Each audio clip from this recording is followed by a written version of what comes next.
The house moans when the winds shift. Doors creak open without cause. Stairs spiral into ceilings. Rooms vanish into other rooms, like echoes trapped in architecture.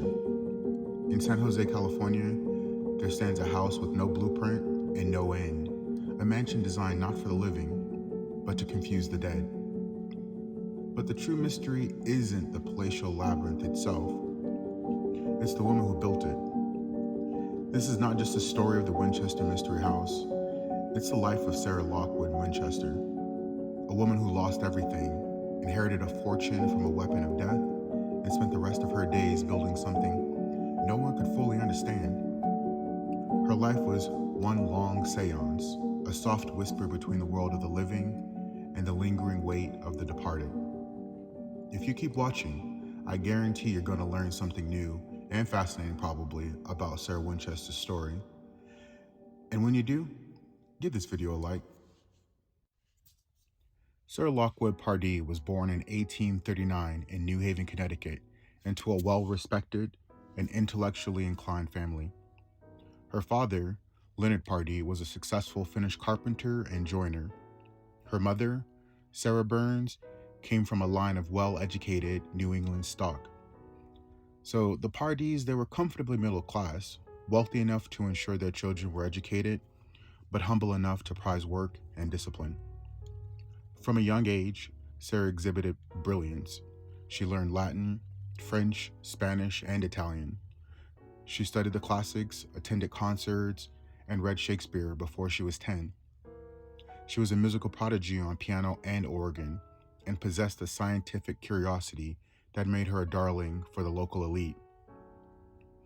In fact, she became known in New Haven as the Belle of New Haven, not just for her physical beauty, but her charm, wit, and intellect.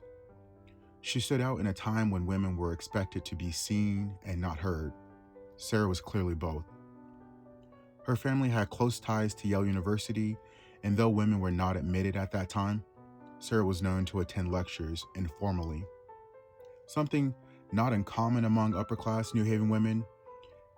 Her education made her rare, but her natural talents made her absolutely unforgettable.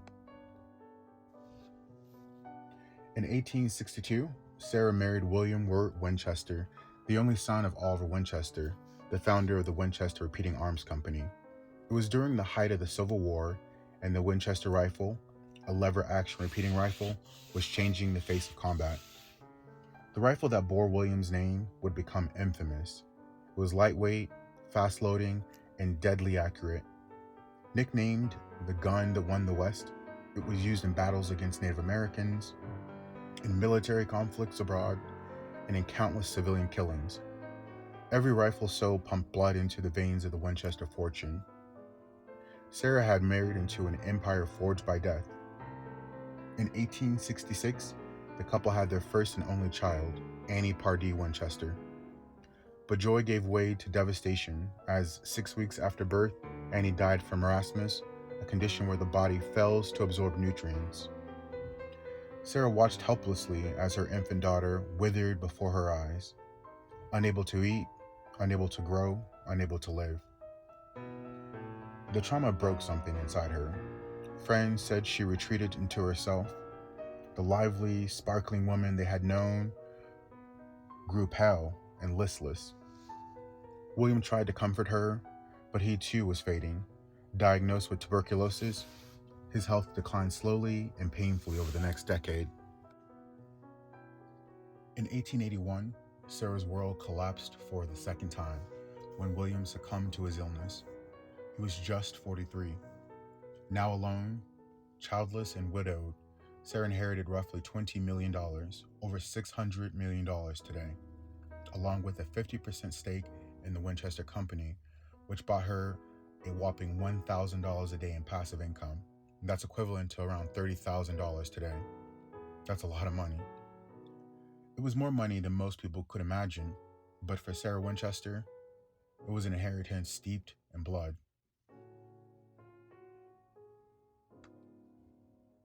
Consumed by grief, Sarah turned to spiritualism, a movement that had gripped the 19th century, where mediums claimed to speak to the dead, and seances were held in parlors like dinner parties.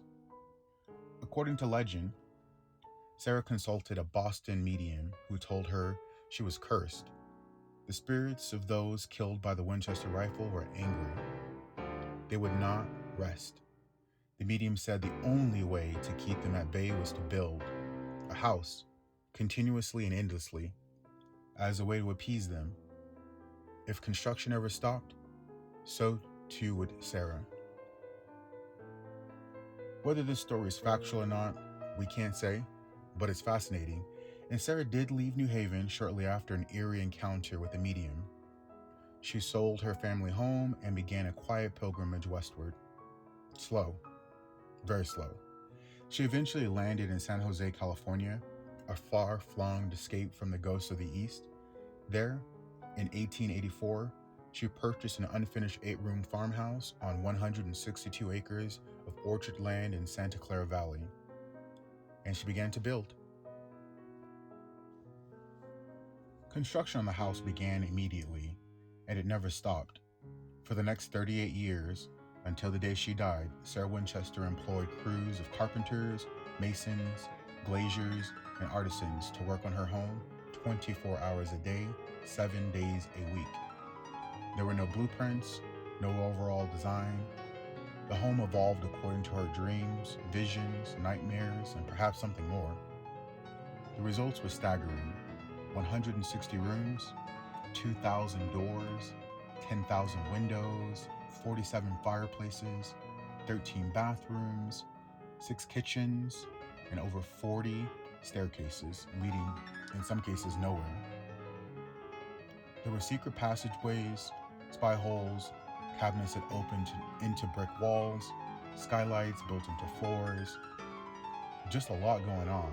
Entire rooms sealed off for no reason, and much of the house was constructed, then torn down, rebuilt, and sometimes in entirely different styles. Workers, however, they were paid handsomely, double the standard wage at the time, and they were fiercely loyal. Sarah herself remained secluded, speaking through servants, and only occasionally emerging to review progress or tend to her vast gardens. Some believe the design was strategic, built to confuse the ghosts she believed pursued her. Others suggest she simply suffered from untreated PTSD and found comfort in the ritual of construction. Some even believe Sarah was experimenting with sacred geometry and numerology, especially the number 13, which appears obsessively throughout the house. In 1906, the San Francisco earthquake struck, severely damaging large sections of the Winchester House. Sarah was reportedly trapped in the Daisy bedroom for several hours. She saw the disaster as a message from the spirits that she had grown too proud, or that the house had strayed from its intended purpose. In response, she sealed off 30 rooms and ordered construction redirected to more spirit-approved areas of the mansion. She never again slept in the same room 2 nights in a row. She also added a séance room in the center of the house, accessible only by a labyrinth of doors and narrow hallways. It contained 1 entrance, but had 3 exits, though only 1 was functional. This is where Sarah allegedly communed with the spirits each night, receiving instructions on how to proceed with construction. By her 70s, Sarah Winchester had become a ghost of her own. Her public appearances were rare. She donated secretly to charities, supported local hospitals, and maintained correspondence with select friends, and her surviving niece, Miriam Marriott, who would periodically live with her. She wore black every day. She gave lavish gifts to her staff, but required silence about her life. She had no social life, no parties, no extravagant displays of wealth. Her riches were spent on lumber, nails, and silence. On September 5th, 1922, Sarah Winchester died in her sleep at the age of 83 from heart failure. Her death was peaceful, quiet, as if the house had finally stopped whispering.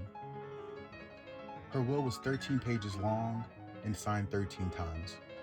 She left most of her belongings to her staff and family. The house itself was not mentioned. It was sold to a private investor and turned into a tourist attraction by 1923. To this day, the Winchester Mystery House stands as one of the most bizarre and haunted landmarks in America. Ghost tours wind through its halls, paranormal investigators set up cameras in its shadows, and theories abound. Some see Sarah as a madwoman, others as a secret genius, and others still as a tragic soul who never found peace. But here's what we know. Sarah Winchester was a woman who endured unrelenting loss, who inherited a fortune drenched in death, and who spent the rest of her life trying to build her way out of sorrow. Her house may be filled with ghosts, but perhaps the most haunting presence of all was her own. If you learned something new, give this video a like, subscribe to the channel, and share it with at least one curious mind.